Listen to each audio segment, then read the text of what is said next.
我就发现原来我是在门诊的前一天我会有入睡困难的状况。我其实是认为我自己应该不会那么紧张才对，但是事实上我紧不紧张，我还是很紧张。当你知道你在焦虑的情况，你可以开始去把你的焦虑的那个情绪把它写出来。那个情况是有一个跟自己在做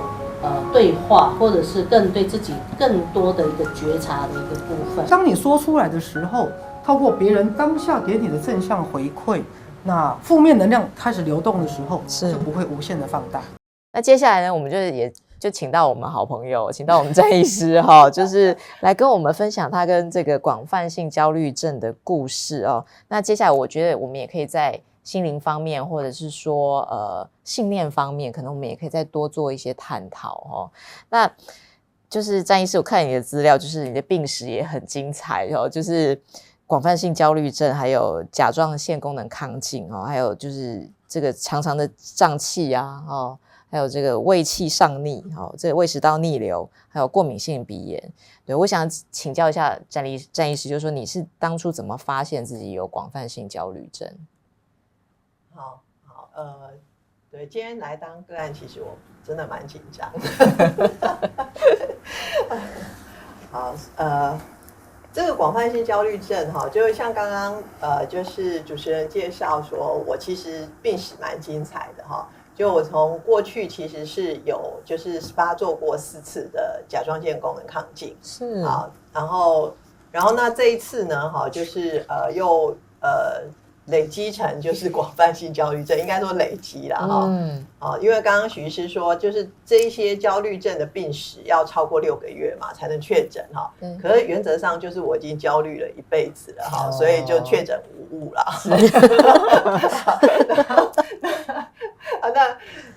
真正就是诊断就确诊广泛性焦虑症是大概去年3月左右哈。那我去年3月的时候，我就发现哈，我开始有入睡困难的状态。是那入睡困难的状态，后来我就观察我自己，我就发现原来我是在门诊的前一天，我会有入睡困难的状况。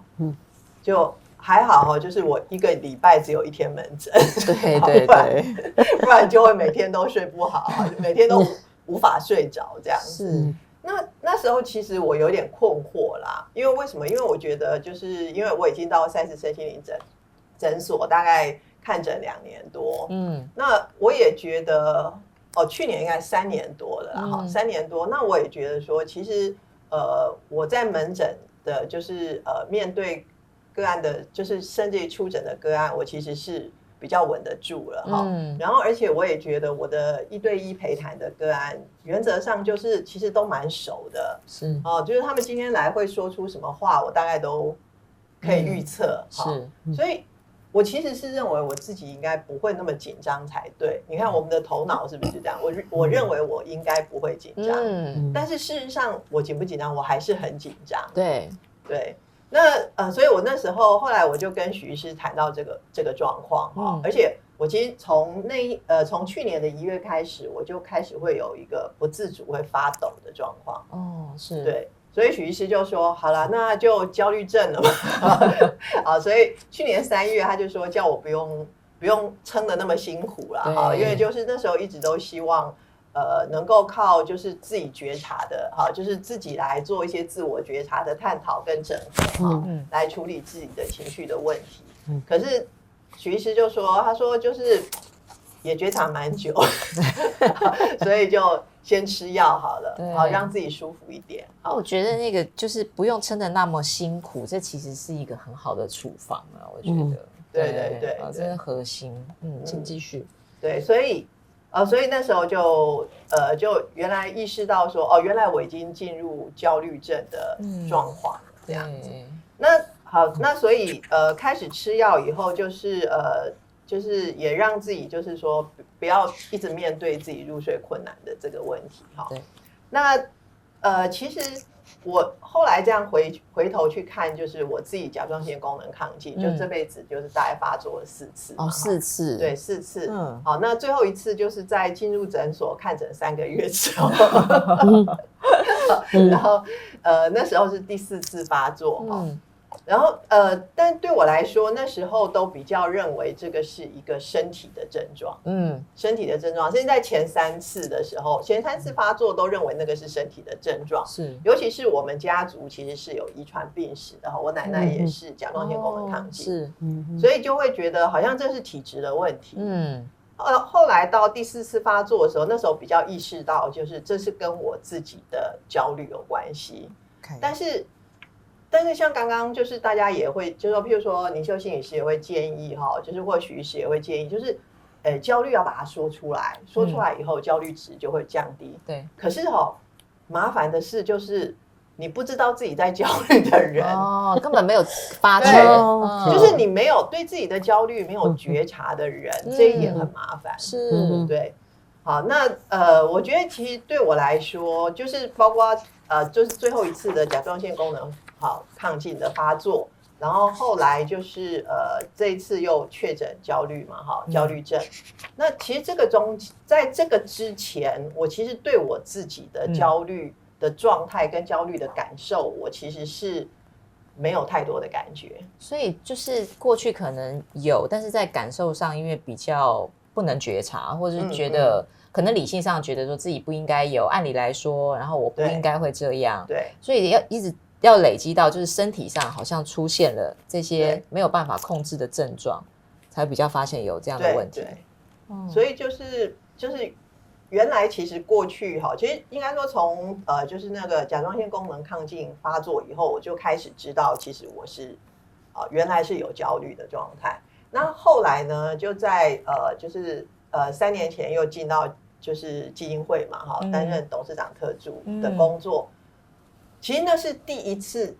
次知道原来我是这么容易焦虑的人。是，那时候本来想说，因为甲状腺功能亢进，然后我想说我有焦虑那是因为诊所的个案真的太难了啊，压力真的太大了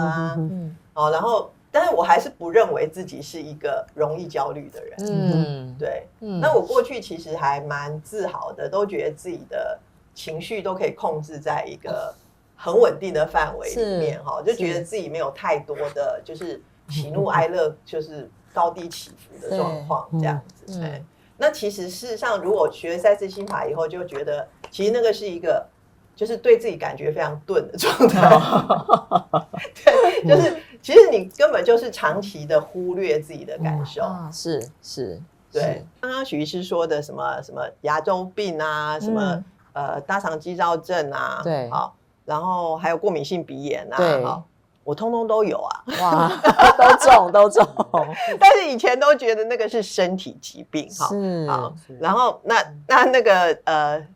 后来许医师还说，就是他说2间半脱垂，我说这个我没有，他说你只是没去检查，没去检查，对，是说不定也有只是没有很明显的症状这样子。在这里我要补充一下那为什么以前对这个焦虑症跟甲状腺或身体疾病有一个这么深入的认识对，其实是因为过去有一个门诊的患者来看我，那他最早也是因为甲状腺亢进，那后来去做了所有的医学的处理，包含可能手术啦，又有结节，然后包含控制甲状腺，可是他还是一样的焦虑，那后来他的甲状腺的医生才跟他说，那你去看精神科，然后他就很生气，那后来才发现原来其实甲状腺或是生理疾病跟这个焦虑是有很多的一个关联。对，那为什么刚敏玲医师提到这个有时候焦虑是不容易觉察的，因为我们从小到大我们常常都是被训练要处理事情，那我们经常不容易容许自己好好的面对心情，对，所以常常我们自己的心情其实也都是被忽略的。是，对，所以许医师真的，我觉得敏玲的这个过程其实有很多是我们可以再去挖掘跟探讨的部分就是敏玲刚刚讲说，就是他可能也逃掉了他的情绪， 对不对？所以说他其实可能本来就是一个比较容易担心，然后因为想要把事情都做好了，就像许师刚刚讲说要解决事情的人，对，那维持一个看起来很理性，然后很稳定的一个形象哈。那这些被忽视的感觉，最后好像都是从这个身体的症状跑出来。这个过程的意义到底是什么呢？好，所以我这部分就要跟大家谈哈，当我们逃掉了这么多情绪跟焦虑，对，那我们怎么去面对它？是，比如说对于敏玲的状况哈。我们在处理所谓的焦虑，或处理所谓的这样的一种恐惧，我出很多汗，我就会问他一个问题：你会不会常常很怕自己做不好？怕自己令人家失望？对。然后，你会不会觉得你做不好让人家失望是不可以的？它是世界末日。对，好，那。因为常常焦虑症的人都觉得自己必须要表现好，那万一表现不好让人家失望怎么办？那比如说在问敏玲医师的时候，我就会问他一个问题：你可不可以告诉我，你觉得在你的世界当中，什么东西给你的感觉就像是世界末日？好，比如说他可能就会说，假设我在我的工作里面，我觉得自己一塌糊涂，让同事主管失望，我觉得这是不可以的，我不能原谅我自己，那么就抓到那个焦虑了。是，或是如果他身为一个妈妈，他可能告诉你，我觉得身为一个妈妈，我自己搞砸也就算了，如果我觉得我的孩子也因为我的焦虑，因为我没有当好一个妈妈，假设我的孩子的前途、学业也都被我搞砸了，那我怎么原谅自己呢？真的。那当你一想到这件事，你就会觉得这是不可以的，这是不可以的，我怎么样都原谅不了我自己，它就变成一个不断的在循环的。就我好不容易来到这里，我得到学师的信任，我得到团队的信任，那万一我做不好了，我害到别人怎么办？对，不可以，不可以，不可以，我一定不能害到别人。那个。哇，那个累积的那个压力，对，我做不好没关系，好，就像博士也担任主管职，是我做不好没关系，我害到别人怎么办？是我害到我的团队怎么办？不可以，不可以，对，那你就会开始觉得世界末日到了，那世界末日到了就会开始，可是你又无能为力，我又不知道怎么办，我又觉得我不能够承受这个世界末日的结果，那这时候在心理治疗的部分就要让他看到。其实不是世界末日，对，好，其实是不是世界末日？对，对我们来说就是对。这么久以来，我们团队这么多人都这么努力，想把这个团队搞砸，都没搞砸。我怎么觉得你这样子就会把它搞砸呢？不是，叫你在主管，你工作的单位这么多年，也出了这么多的天兵，也都没有很努力，甚至他就处心积虑想把它搞砸破坏，也都没有。你怎么会觉得你这样一个不小心就会把它翻船了呢？对，你未免太放大了这个东西了。对，好，所以让他看到这个东西原来就是这样来的，然后就松掉了，是，对，就真的是很多的角色跟责任往身上背哦，然后又真的是在那个想象的那个漩涡里面，真的。所以敏玲医师就是，所以你这辈子怕的是什么？就是把事情搞砸，害到别人，然后被人最深的恐惧，对，被人家排挤，然后或者说不被人家喜欢，现在什么被讨厌的勇气啊，什么就被人家讨厌是一件很可怕的事情。你最怕的是什么？就是大家会不就是讨厌你，然后不要你，然后有一个被抛弃的小女孩嘛，这种感觉嘛。对，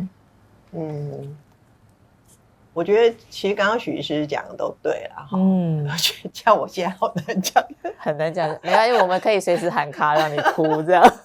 对，就是我觉得其实这个东西都有，但是我觉得过去我对这种思路的觉察其实是很少的啦。然后好像就是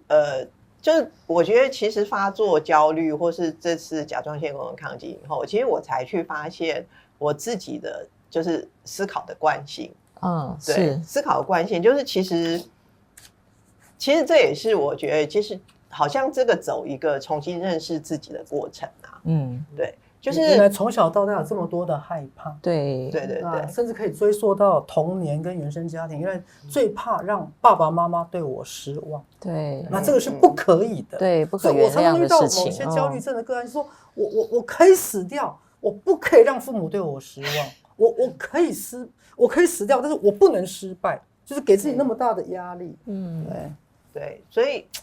可能过去我觉得啦，过去我其实大部分做的事情都是有 SOP 的，是，对，所以我是一个习惯把事情做对做好的这样的人，然后而且其实以过去来说，就是我要把事情做对做好不难，从小到大功课都很好，然后又考进医学院，然后我其实在医学院里面，虽然其实医学院的功课很多，念起来很辛苦，可是我其实名次也还保持得蛮前面的，然后那我其实不管什么大小考试都是一次就过，然后但对我来说好像就是要把事情做好，其实没那么困难，甚至进了医院以后，其实我都是算表现蛮不错的医师，而且我也其实也因为也为这个觉得蛮自豪的，就是不管是在 skill 就是技术上面，或甚至于我对病人的诊断跟照顾上面，我都觉得做得很好。是，那因为这是有一个循序渐进的学习的过程，然后而且其实就是不管什么东西我都可以查得到 SOP 嘛，那医学上我们其实身上都带很多的那个 handbook， 对不对？好，再来有 textbook， 好，对，所以其实过去我对这种事情都觉得说这个是没什么大不了的，对，要做对事情真的就没那么难，对。然后，所以我其实不太容易从这个中间去觉察我对做不对、做不好的焦虑，对。那后来我觉得其实真的就是就是到基金会来工作了哈，就基金会来工作就是没有 SOP 的工作嘛，然后几乎我们很多做的事情都是第一次做，然后在那个中间里面，其实我觉得，其实我就会有很大的恐慌，是，就不管是我经过了很多的讨论，去请教了很多人，然后之后我其实还是没有办法得出一个我可以怎么样把这个事情做得很好的结论，然后当我意识到就是可能会出错，当下我就会有一种天快要塌下来的感觉，对，其实这个东西其实是一个我觉得应该说在我过去的人生里面一直驱动我自己什么事情都要做得很好的那个一个动力啦，是，但是到了这个时候它好像已经 over 了，过了那个曲线了，对，已经到这边了，对，它已经 over 了，所以在那个时候你就会感觉到那个排山倒海来的那种恐惧，然后好像走每一步都很怕做错，对，所以我觉得这跟当然就是小时候有一些犯错的经验，其实也有这个部分的累积啦，对，就是就像你说担心做错会害到别人，担心做错了会害到自己，担心做错了然后可能会不被喜欢、被排挤，然后就是甚至于就是被抛弃，对，所以其实那个恐惧其实是非常的深，是，但是在过去的50几年来，其实其实对这个觉察其实是非常的少的，所以这样真的也是一个蛮难能可贵的机会，我觉得跟一个明明在那里，但是就是这么多年都不熟悉的自己，可以开始跟他接触，对，是，对。那刚才许医师也提到，敏玲医师也提到，就是说可能在更早年的时候，比如说就是没有办法让父母亲失望，那在敏玲医师就是你的这个童年的生活或者说原生家庭里面，有没有什么样发生什么事情，然后你觉得对你的后面的这个焦虑有一个很大的连结呢？我觉得有一个部分就是说，就是我觉得原生家庭的影响当然是非常大了哈，因为其实我父母都是要求非常严格的人，那我妈妈尤其其实是非常的严厉，那个严厉到就是其实是不能出错的，就是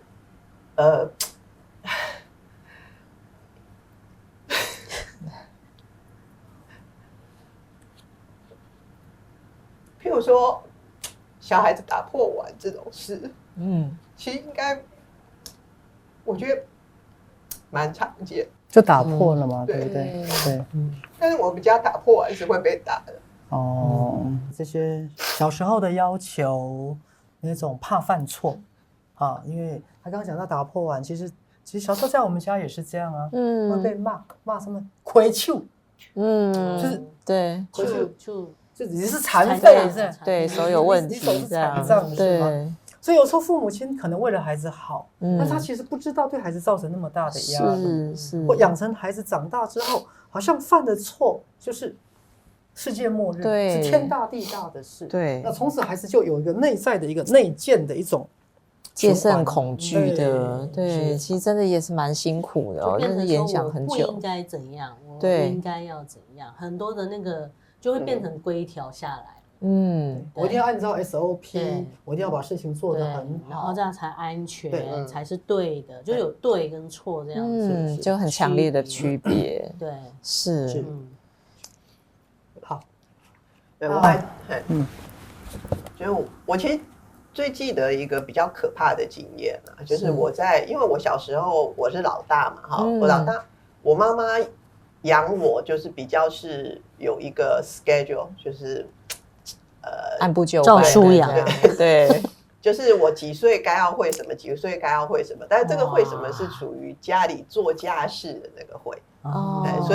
所以我譬如说我2岁的我大概是2年级的时候，我还没有水槽这么高，那我就要垫在那个椅子上洗米，然后洗米之后开始洗碗，洗碗之后开始洗衣服。那3、4年级的时候，就我们家的衣服大概就是我洗这样子，然后到5、6年级的时候，我就开始要学做菜，就对我先让你吐血一下哈。我到快50岁的时候，我的衣服、内衣裤，如果跟我爸在一起，我爸会帮我洗。哇，太过分，没有听过这种，没天理，会让你吐血，没有听过这样的。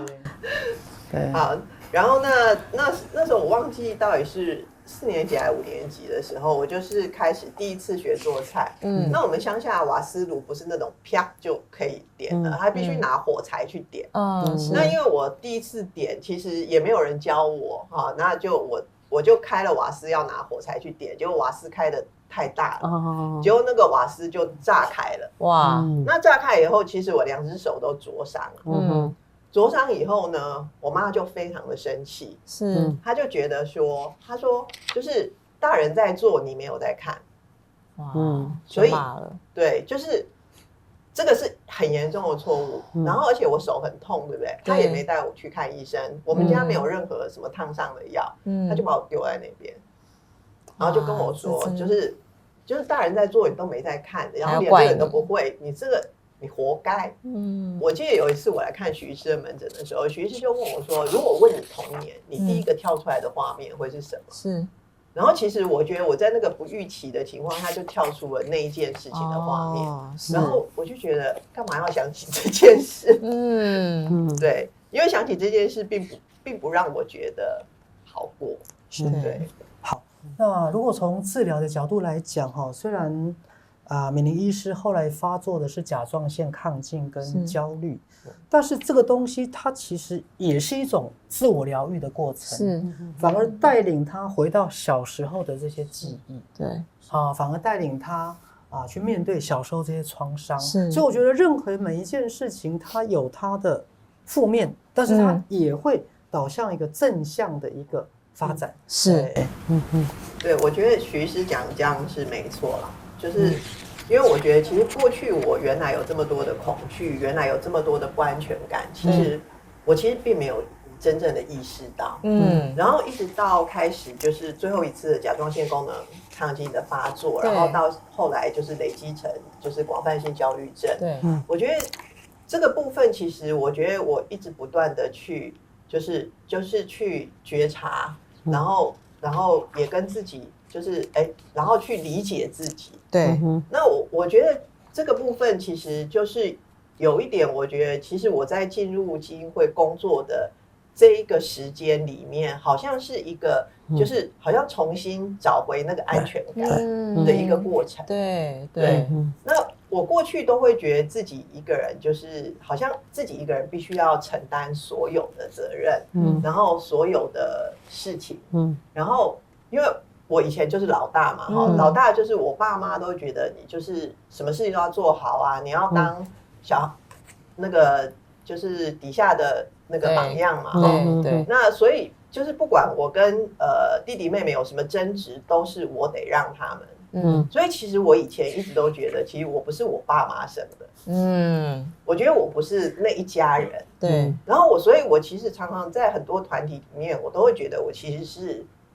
在外圈，我从来不觉得我其实是在内圈。对，就是必须要做好，而不是真的被接纳了。我来这边只是为了表现好，是，对，就不是这里真正的一份子的感觉。我必须表现好，然后我才有那个位置。然后这个家我才好像是这个家的一份子这样子。所以那个负的压力好大，就是表现好也不见得是家里的一份子，就反正你是来做事的就对了，那种感觉。只是你表现好，你才能留在那边有个位置这样子。对，所以我觉得好像在那个不断的发现自己，然后不断的就是了解自己的过程里面，我好像慢慢的去就是再加上赛斯心法的学习，我觉得我好像慢慢的就是从那个极度的不安全感里面，然后慢慢的回到一个其实是有安全感的状态。是，对，所以我觉得其实这个部分就会就是外境也会反映其实一个内在的就是安全感。对，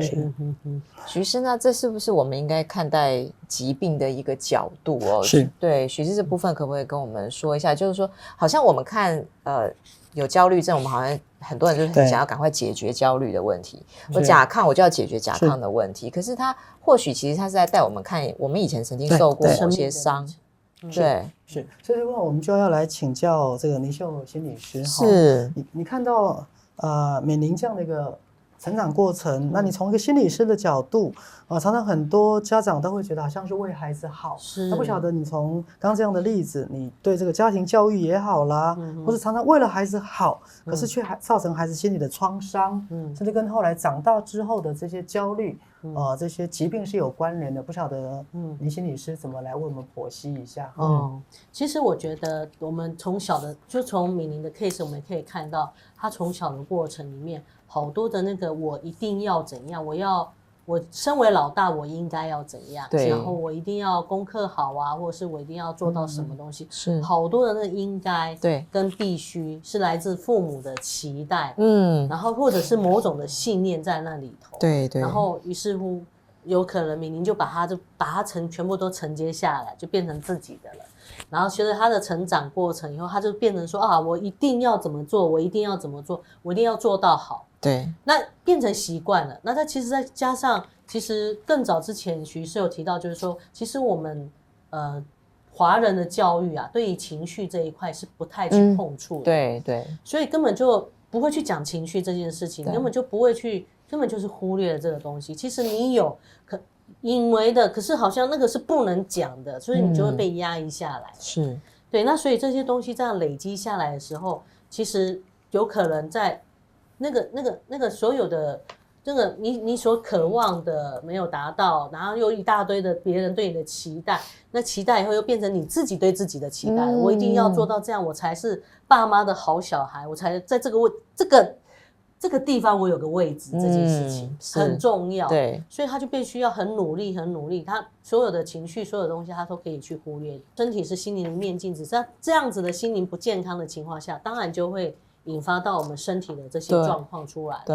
对，那这个是有可能会出来的一个部分哦。那所以其实我觉得有一个东西是，当我们可以去觉察到我们自己的情绪，我们的焦虑的状况下，然后我们可以好好的去看到说，我为什么会有这些东西造成的？是我的这个信念，然后我把别人的期待拉在我身上，我可不可以去放下这些东西？我可不可以去，或者这些信念，我可以怎么去扭转它？然后不要再过度的指责自己了。然后每次都是这样小心翼翼，怕自己不能做这个，不能做那个，一定要怎样挺得很直，这样子很辛苦的一件事情。我觉得挺很直是很辛苦的事情，对，然后对，所以我觉得这个东西是我们怎么样去觉察到它，然后看到他，接纳他，而且可以允许自己，可以，其实我可以真的不用那么厉害，对呀，世界也不会塌下来啊，就像刚刚许医师说的，也不会塌下来吧，也不会怎样啊。在我们的想象力，就是那个天已经塌下来。对，是。所以这时候真的有可能有这样的状况呢，真的找到求助是一个很重要的事情，你可以找精神科医师，然后諮商的这个部分，对，来求助。那怎么样让你的这个被框住的这个视线，可以把它打开一点，有弹性一点，对这件事情，对，就不是只是透过那个自己的眼睛而已，我都只看这副眼镜而已。其实我可以换个眼镜来看这个世界，是没有这么的不安全嘛？对呀，是，的确是那个的情况。那其实我还多讲一下，就我们有时候会觉得说啊，这是我父母给我的。有时候想一想，父母也很可怜，父母也是从他父母来的，所以我觉得这可以是遗传吧。但是我觉得我们可以做那个改变的那一代，就是为了我们的下一代好，我们可以做改变的那一代。那我们没有办法改变父母嘛，因为父母不太可能改，不能说不太可能啦，也是有可能啦。但是我觉得那个你要花那么多的力量，那你倒不如你好好的先把你自己这个部分照顾好，对，改变了，先觉察跟照顾自己。是，那也许有机会上面再往上去扩展。对，往上往下都可以哈。对，谢谢倪秀心理师哈。那许医师也是一样，就是我们都很害怕犯错。那我想很多人都害怕，因为害怕犯错，活在一个焦虑里面。我们应该怎么样面对这样的自己？好，那马博士问我说怎么样来面对那个害怕犯错、焦虑的自己？那我回到刚敏玲医师的那个部分，一个小学3年级、4年级的小朋友，第一次要上传统的瓦斯炉，我也点过那种瓦斯炉，然后就是那种要把瓦斯先打开，然后累积一点瓦斯，再用火柴去点。对，那如果瓦斯累积太多，它一点上去，轰，对，轰。好，那我们回到那个场景当他第一次要点瓦斯的时候，因为可能小孩子动作比较慢，他不是先火柴点好再弄，或是瓦斯太多一点轰，然后把手烧伤了，他当时一定是很害怕。对。可是当时妈妈第一个过来是指责，叫你平常要看，你就是没有看，现在受伤了，活该。好，那孩子第一个感觉是痛，是害怕，可是他得到的是被指责，让他被指责。好，那你看，难怪后来他会开始压抑情绪，都是我不好，都是我的错，对，又惹妈妈生气了，对。好，那如果在治疗层面的话，我们就要回到当时的情境，那当时的情境就同时有一个当时的你要点火的自己，妈妈站在旁边，可是今天长大的你又回到现场，因为在治疗当中，潜意识时间是同时性的，是今天的敏玲回到那个现场，然后你就要重塑那个过去，比如说让画面静止，然后妈妈把它 freeze， 冷冻在那里。然后你走过去跟那个小女孩说，这不是你的错，你只是一个小女孩，你第一次瓦斯点火你怎么会呢？你一定很痛吧，你一定很痛吧，这不是世界末日，好，这不是世界末日，我知道你很痛，今天我来拥抱你，我想告诉你，你觉得很难过，你觉得你犯了一个错，你觉得被妈妈指责了，其实没有关系，我是爱你的，你将来会很好。你要去拥抱当时的那个情况，去跟当时的自己说话。那如果有可能的话，就跟那个妈妈说话，因为你现在可能已经比当时那个妈妈年纪大了，所以你可以教训她一下。说这个赞敏玲的妈妈，我知道你很爱她。你想训练他，可是他不是海狗，也不是海豚。你这时候要不要先帮孩子敷一下手，同时照顾孩子内心受伤的部分？你知道你这么指责他，会让他长大时候很多自我要求，最后他会甲状腺亢进，最后他会焦虑症，然后来参加我们的节目，你知道吗？对。这个赞美了妈妈，你知道吗？我现在就告诉你，你女儿以后会有4次甲状腺亢进，她会怕被责备。你女儿后来当了医生，一直都想表现得很好，可是后来过焦虑症，你知道吗？你看你要不要做个调整？对，好，然后这样的一个过程，就慢慢在里面得到一种疗愈了。为什么许氏治疗就是真的很感动人，然后可是又很有喜感，就让人家很想笑，可是又很想哭的同时又会笑出来哦，真的是很丰富的情感哦。我觉得许氏讲的真的是，刚刚那个导引的那个过程哦，我真的觉得我们很多人都好需要这样的回顾，好需要这样的安慰哦，就用现在自己已经学习过、成长过的自己，回去拥抱那个时候受伤的那个小男生、小女生，对不对？好，我觉得大家不妨真的在家里都可以做做看，对不对？但就是不要太搞笑哦，要搞笑就要到许氏的诊间来哦。好，那这个部分的话，我觉得这里我想要问一下敏玲哦，就是说。当然这也算是一个题外话，可是我觉得是好奇，因为我其实就说你是医生嘛，然后又是身心灵的老师，对不对？就是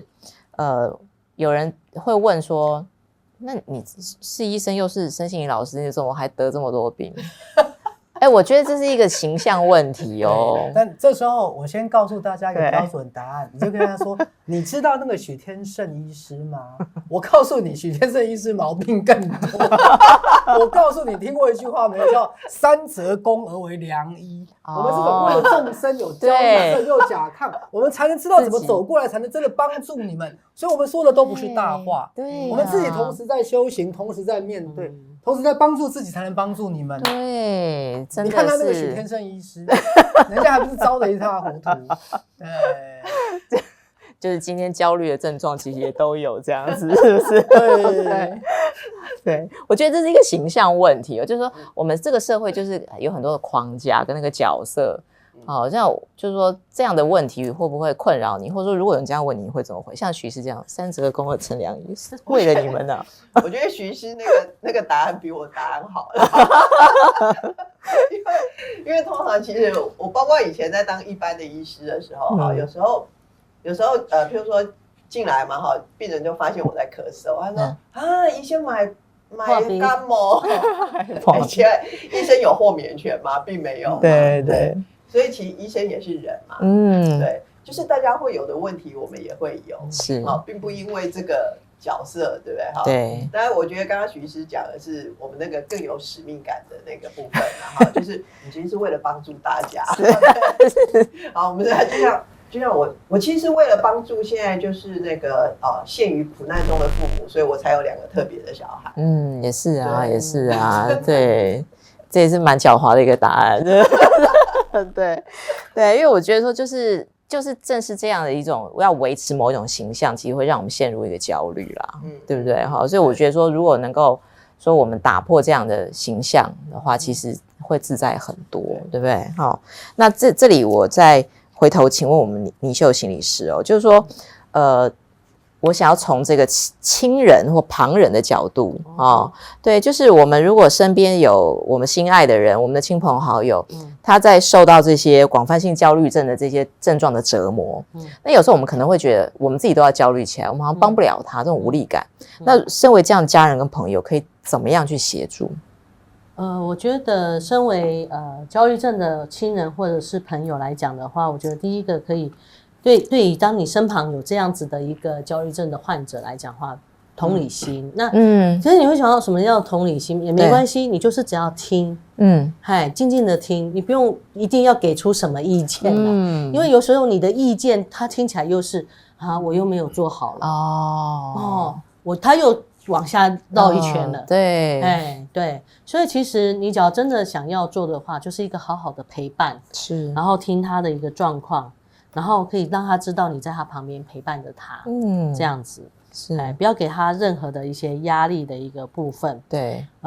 那当然，假如说你还可以的话，你可以问他们说，他们希望你怎样可以帮到他的忙，有可能你也可以跟着他们一起做呼吸的这个练习或者是带着他出去散步啊，分散他的注意力啊，对，这些事情这样是，那让他们也许让他们可以做一些小小的，他们觉得他可以有一个小小的成就的可以控制的东西，让他们的自信心是可以起来的一个部分。是，对，那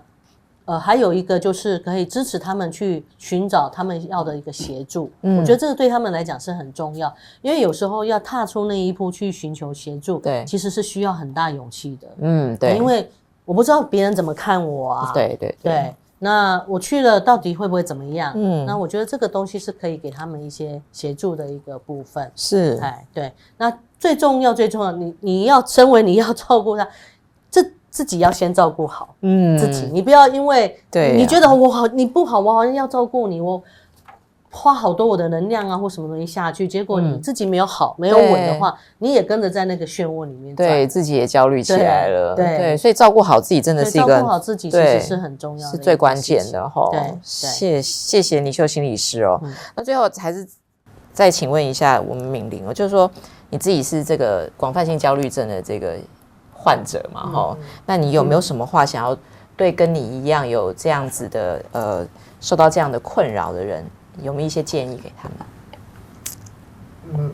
其实我自己就是说，除了我自己是焦虑症的患者，当然我也是医师嘛，那在门诊或是我自己的陪谈的部分，其实有很多各式各样焦虑症的患者。是，其实我觉得焦虑症的患者，大概就是是非对错黑白非常分明。大家可能需要就是，如果发现自己有焦虑的状况，而且很明显，然后也影响到生活，其实就是要去觉察这个部分。是，对，去觉察就是到底我怕什么。对，我到底我担心什么，然后这个出错到底会怎样？对，所以其实是先弄清楚自己到底怕什么。有时候真的就是就像我那时候想，我自己也不知道到底自己怕什么，但是就会有一种天塌下来的感觉。对，所以好像也没有什么太严重的问题哈。就刚刚许医师说的，就大家都花那么多年都没办法把机会搞砸，对，所以出一点错也不见得会把它搞砸。对，好，所以到底我们怕什么呢？是，我觉得第一个是弄清楚自己，好，到底怕什么？好，然后这个害怕是从哪里来的？对，我觉得这个很重要。对，然后再来一个部分就是，我觉得其实是建立那个安全感的部分，还有标准的移动啦。就比如说，其实像现在我就比较会告诉自己，就是不管现在犯什么错，这个都是一个学习的过程。所以我觉得慢慢的去就是告诉自己，就是犯错也没什么大不了的。对，好，然后我记得许医师有一本书里面还说，很多时候犯错是应该要犯的错，就在那个时候应该要出的错。对，然后它导致出来的结果才是该有的安排。对，这样，然后所以就会慢慢的在这个部分的焦虑就没有那么高。是，就是有一些桥梁信念的嫁接，对不对？还有标准的调整。对。好，谢谢我们詹医师哦。那节目的最后，我们再请倪秀心理师给我们这个广泛性焦虑症的患者一些建议。我觉得对于广泛性焦虑症的患者来讲的话，就像刚刚敏玲说的，第一个部分还是要觉察焦虑的状况。是，你可以试着把它写下来，去书写它，然后也试着也可以去找到信任的人来聊一聊这个部分。那甚至有时候可能就像刚刚许医师所带到，有可能会回到我们小时候，因为那些信念都是我们小时候可能是我们的爸妈给我们的，但是都不是你的错，因为你已经做得很好了，在告诉自己，在那个当下，你已经是尽了你最大的努力，做到最好的一个状况。你在那个时候已经是做到最好了。所以我觉得是面对你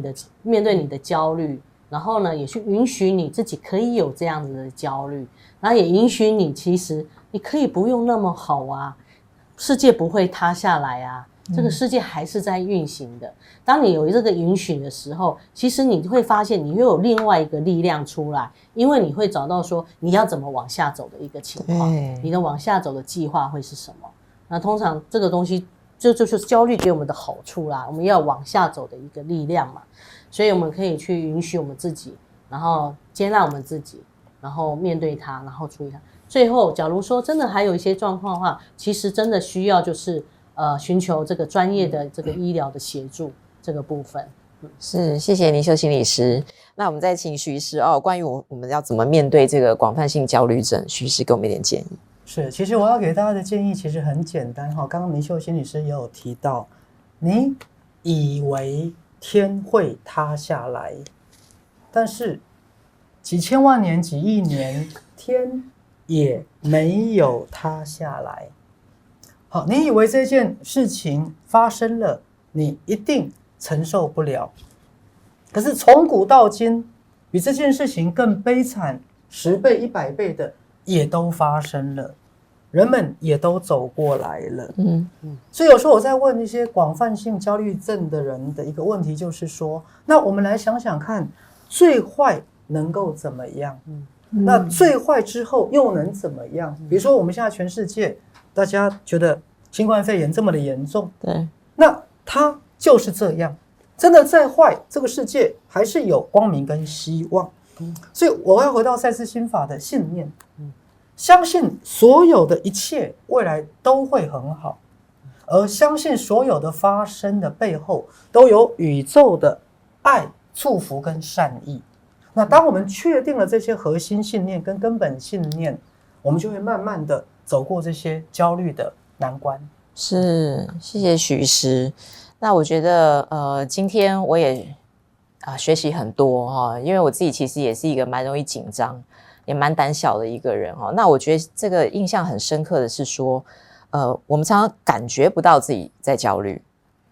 我们对自己的焦虑对自己的感觉感受其实常常是忽略的，那最后反而比较有可能会让你演变成一个焦虑症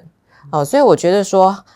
关照自己还有认识自己真的是一辈子的事情。像我们走到现在40岁、50岁、60岁，然后才认识到说原来自己有这样子的一些基本的一些想法，或者说很多的信念在运作。我觉得任何时间发现都不晚，因为这是一辈子的事情。那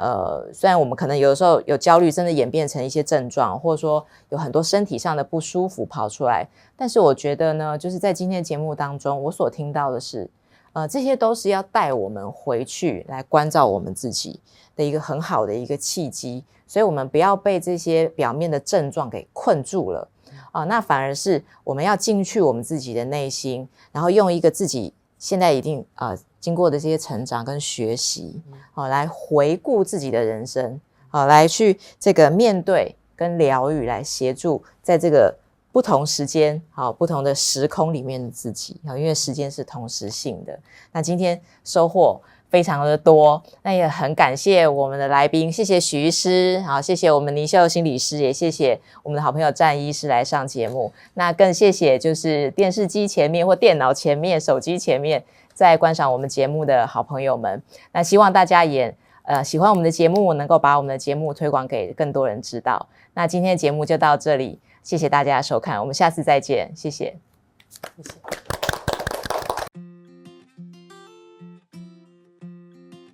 各位亲爱的观众朋友，大家好。当社会上这么多的媒体带着这么多的恐惧、偏见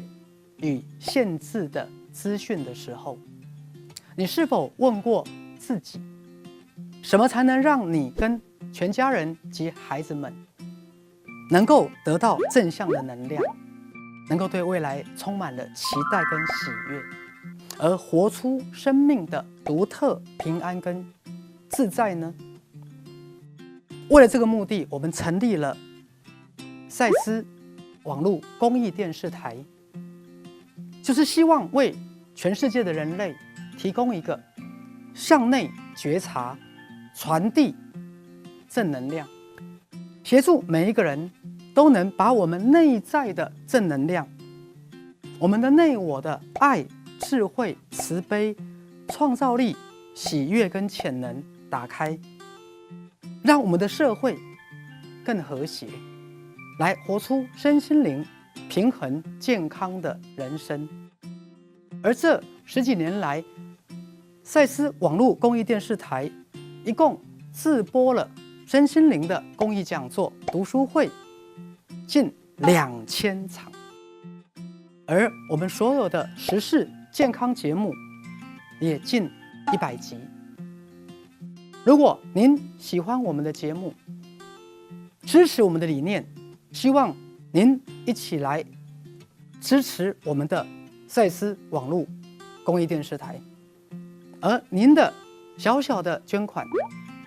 能够让我们大大的出力，能够让我们为这个社会尽每个人能尽的一己的力量。希望您能够与我们一同来参与这样的行列。再次的谢谢你。